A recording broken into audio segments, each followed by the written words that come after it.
తాకట్లో ఉన్న మీ బంగారాన్ని విడిపించి ఆ రోజు ఆన్లైన్ రేటుకి కొంటాం. Sharma gold company. Welcome to Suman TV. నేను మీ Suman TV Nag. According to Vedic astrology కనుక మనం చూసుకుంటే నరదృష్టి ప్రభావం ఒక మనిషి మీద ఏ విధంగా ఉంటుంది, అది ఎన్ని రకాలుగా ఉంటుంది, ఎస్పెషల్లీ ధనస్సు రాశి వారికి కనుక మనం చూస్తే అందులోనూ మహిళలకి ఈ దృష్టి ప్రభావం అసలు ఏ విధంగా ఉండే అవకాశం ఉంటుంది, దాన్ని ఎలా ఐడెంటిఫై చేయాలి, దానికి రెమెడీస్ ఏమైనా ఉంటాయి అనేది ఈరోజు మనతో పాటు వేదిక్ ఆస్ట్రాలజర్ ఉమా గారు ఉన్నారు. అది వారి మాట్లాడి తెలుసుకుందాం. హలో ఉమా గారు.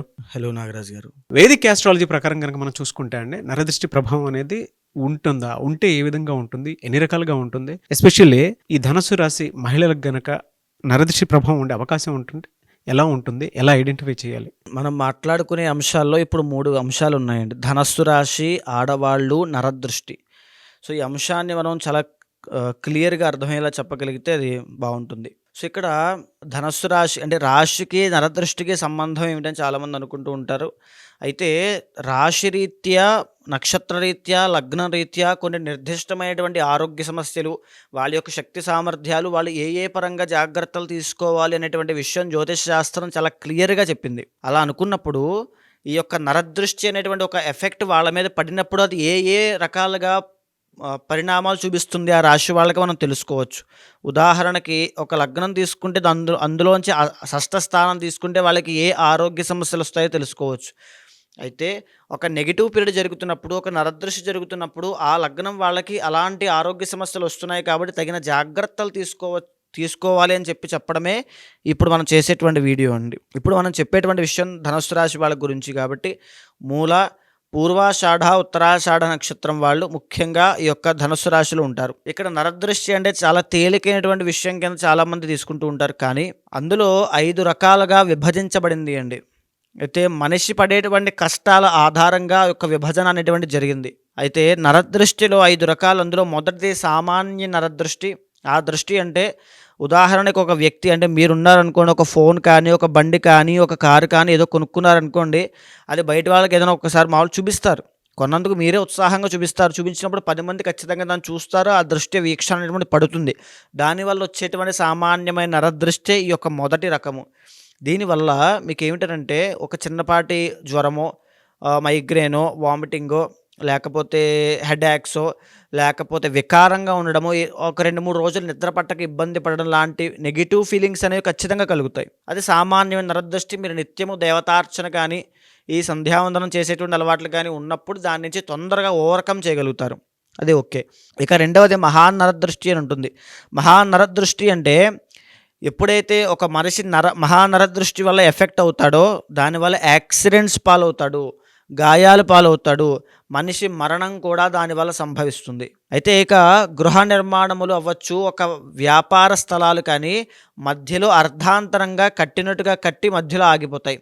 శుభకార్యాలు ఎంగేజ్మెంట్ దాకా వెళ్ళి, పెళ్లి దాకా వెళ్ళి వెనక్కి వచ్చేస్తాయి. ఉదాహరణకి కొంతమంది ఒక పెద్ద విజయం పొందుతారు, విజయం పొందిన వెంటనే కొన్ని కలహాల్లో, వివాదాల్లో ఇరుక్కుంటూ ఉంటారు. మహానరదృష్టి. ఓకే. తరువాత ఇంకా చెప్పాలంటే తీవ్రమైన ఆరోగ్య సమస్యలండి. అంటే ఎలాంటి ఆరోగ్య సమస్యలు అంటే హాస్పిటల్కి వెళ్తారు, చెకప్ చేపిస్తారు, టెస్టులు జరుగుతాయి తప్ప అది ఎలాంటి ఆరోగ్య సమస్య కూడా అంతు చిక్కదు. కాబట్టి దానికి ట్రీట్మెంట్ దొరకదు, ఆ బాధ తగ్గదు, ట్రీట్మెంట్ దొరకదు, వాళ్ళకి అసలు ఏ ఆరోగ్య సమస్య కూడా తెలియదు. మహానరదృష్టి యొక్క ప్రభావం అది. ఇక మూడవది సంభోగ దృష్టి అండి. అన్యోన్యంగా ఉన్నటువంటి భార్యాభర్తలు కానీ, ఒక రిలేషన్లో ఉన్నటువంటి వ్యక్తులు కానీ ఉన్నప్పుడు, వాళ్ళంతో అన్యోన్యంగా ఉన్నప్పుడు మూడో వ్యక్తి యొక్క ఇన్ఫ్లుయెన్స్ కానీ, వాళ్ళ యొక్క దృష్టి కానీ వాళ్ళ మీద పడినప్పుడు వాళ్ళిద్దరి మధ్యలో విభేదాలు, మిస్అండర్స్టాండింగ్స్, అనుమానాలు, సందేహాలు స్టార్ట్ అవుతాయి. అది వాళ్ళ డైవర్స్కి దారితీయచ్చు, లేదా అక్రమ సంబంధానికి దారితీయచ్చు. భార్య భర్తను సరిగ్గా పట్టించుకోకపోవడం, భర్త భార్యని సరిగ్గా ఇంతకు ముందులా పట్టించుకోకపోవడం, ఇదే సంభోగ దృష్టి.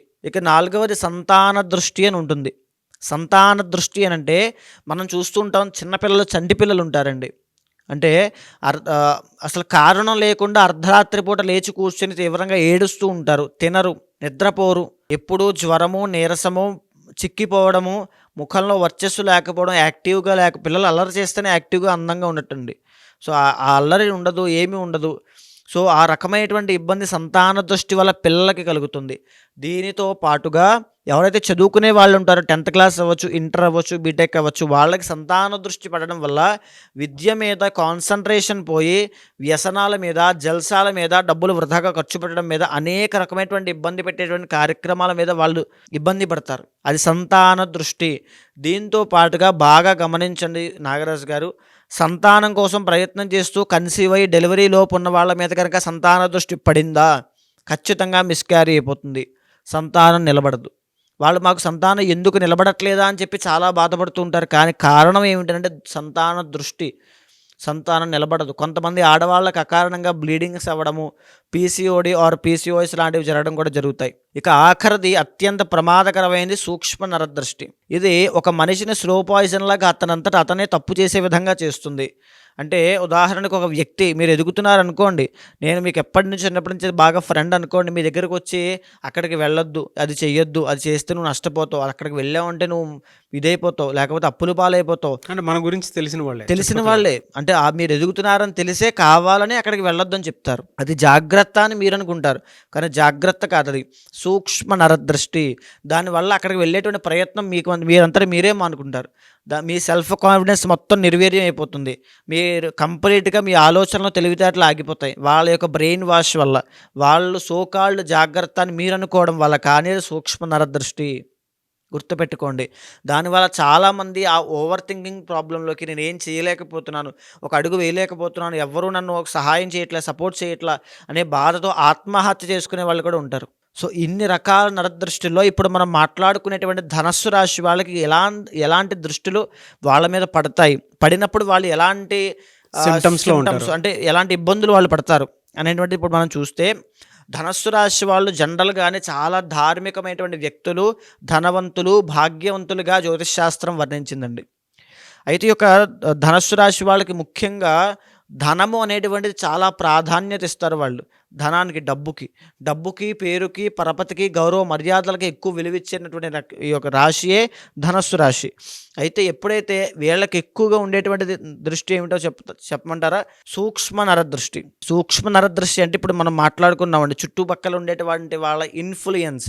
మీరు బాగా గమనించండి, చాలామంది ధనస్సు రాశి స్త్రీలు, ఆడవాళ్ళు వాళ్ళ స్కిల్స్ని, వాళ్ళ కళల్ని, వాళ్ళ టాలెంట్ని ఇంట్లోనే పెట్టి తల్లిదండ్రుల కోసం, ఇంట్లో వాళ్ళ కోసం, ఫ్రెండ్స్ కోసం, ఎవరి కోసం త్యాగం చేసి, సాక్రిఫైస్ చేసి అక్కడే ఉండిపోతారు.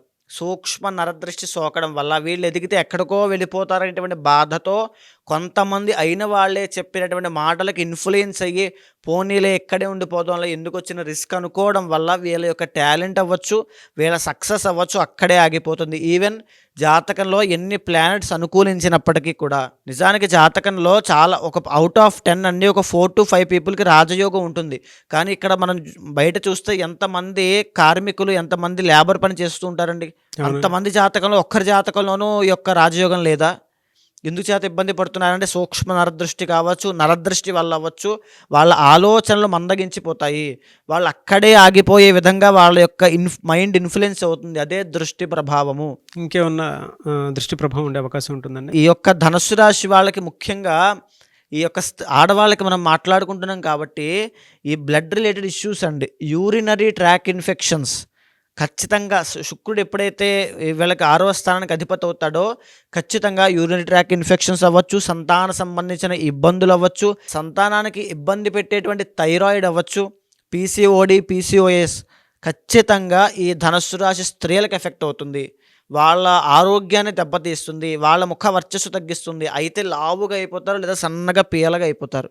బాగా గమనించండి, మీకు ఈ సిమ్టమ్స్ కనిపిస్తున్నాయంటే అది నరదృష్టి యొక్క ప్రభావము. మీరు ఆనందంగా ఉండలేరు, యాక్టివ్గా పనిచేయలేరు, ఎక్కడో లోపల శరీరంలో తెలియని ఒక వెలితి, బాధ, అనారోగ్యం కనబడుతూ ఉంటుంది. బయటికి చెప్పరు కూడా, జనరల్గానే వీళ్ళు డ్యూటీ మైండెడ్ పీపుల్ కాబట్టి. సో ఇక్కడ ధనుస్సు రాశి స్త్రీల కనుక మనం తీస్తే అండి, ఎప్పుడైతే ఈ యొక్క బ్లడ్ రిలేటెడ్ ఇష్యూస్ అవ్వచ్చు, యూరినరీ ట్రాక్ ఇన్ఫెక్షన్స్ అవ్వచ్చు, ఇవన్నీ ఎఫెక్ట్ అవుతున్నాయో సంతాన దృష్టి యొక్క ప్రభావం వల్ల కలుగుతాయండి. వీళ్ళు పెళ్ళైన తర్వాత సంతానం కలగకుండా ఇబ్బంది పడుతున్నారా? ఖచ్చితంగా సంతాన దృష్టి మీ మీద ఉంది. సంతానం నిలబడకపోవడము, ఎన్ని పూజలు చేసినా పని చేయకపోవడము, వైఫ్ అండ్ హస్బెండ్ మధ్య రిలేషన్షిప్లో గొడవలు కూడా ప్రాబ్లమ్స్ ఖచ్చితంగా వస్తాయి. సంభోగ దృష్టి ఖచ్చితంగా వాళ్ళ రిలేషన్ దెబ్బతింటుంది. మ్యారీడ్ లైఫ్‌లో అనుకోకుండా బయట వాళ్ళు అంటే భార్యాభర్తల మధ్యలో కుటుంబంలో ఎవరైనా సరే బయట వాళ్ళేనండి. సో, అత్తగారి యొక్క ఇన్‌ఫ్లూయెన్స్, మామగారి యొక్క ఇన్‌ఫ్లూయెన్స్, ఎవరో ఆడపడుచుల యొక్క ఇన్‌ఫ్లూయెన్స్ రావడం వల్ల వీళ్ళిద్దరి మధ్యలో డిస్టర్బెన్స్ వస్తాయి, విభేదాలొస్తాయి, లేదా ఫ్రెండ్స్ మిస్‌అండర్‌స్టాండింగ్స్ వల్ల. పెరుగుతాయి. ఫ్రెండ్స్ వల్ల అవ్వచ్చు. ఎందుకంటే సూక్ష్మ సూక్ష్మ నరదృష్టి వల్ల ఖచ్చితంగా కలుగుతుంది.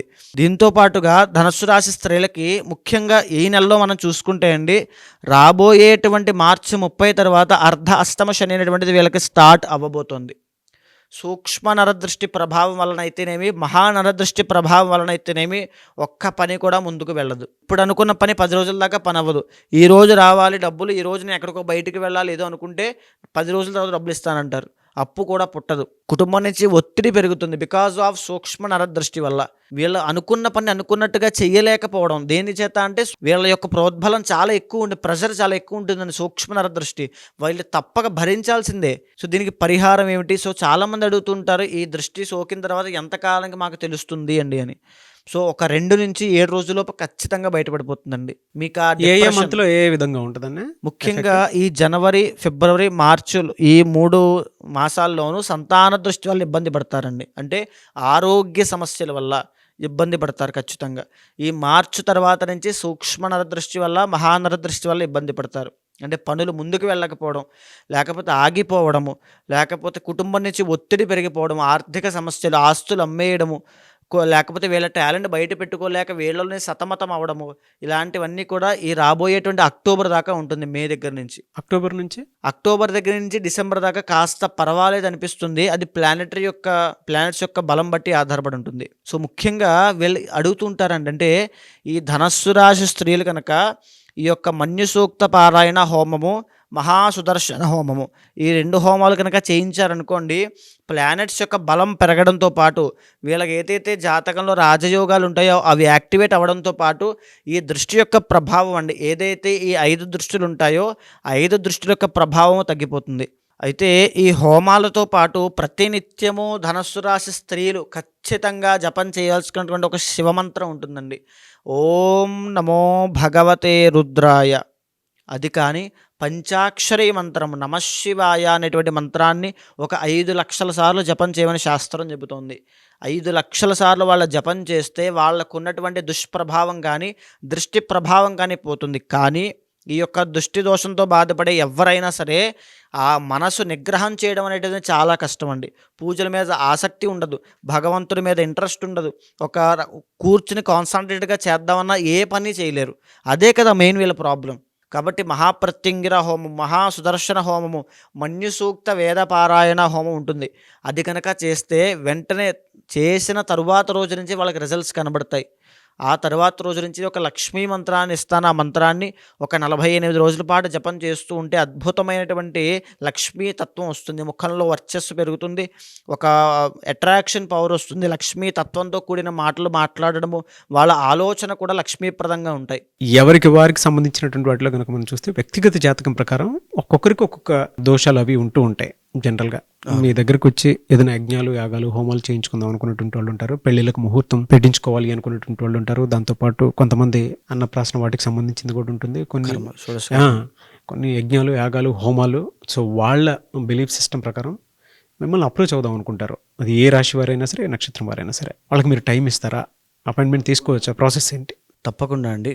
మీరు కింద కనిపించేటువంటి నెంబర్కి కనుక కాంటాక్ట్ అయితే, ముఖ్యంగా ఈ జ్యోతిష్ శాస్త్రంలో ఎలాంటి సమస్యలున్నా, సందేహాలున్నా, లేకపోతే ఏదో మా మీద దుష్ప్రభావాలు ఉన్నాయి, ఇంట్లో శుభకార్యాలు ఆగిపోతున్నాయి, ఏంటో తెలియనటువంటి జీవితంలో అయిపోతుంది అనేటువంటి బాధ కానీ ఏమైనా ఉన్నా, ఖచ్చితంగా జ్యోతిష శాస్త్రం అనేటువంటిది నిర్దిష్టమైన పరిహారం ప్రతి ఒక్కరికి చూపిస్తుందండి.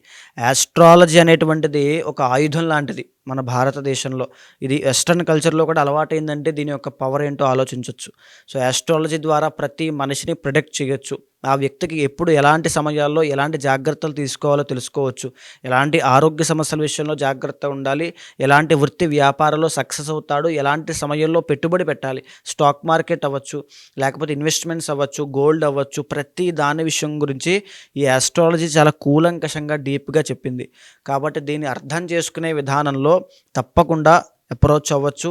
ఖచ్చితంగా ఆ ముహూర్తాలకైనా సరే, యజ్ఞ యాగాదులకైనా, ఏ పూజా కార్యక్రమానికైనా తప్పకుండా అపాయింట్మెంట్ తీసుకోండి. కన్సల్ట్ అవుతాను, ఖచ్చితంగా చేపిస్తాను. డెఫినెట్గా అండి. ఎనీవే సార్, థ్యాంక్ యూ అండి. థ్యాంక్ యూ సో మచ్ ఉమాగారు. థ్యాంక్ యూ అండి.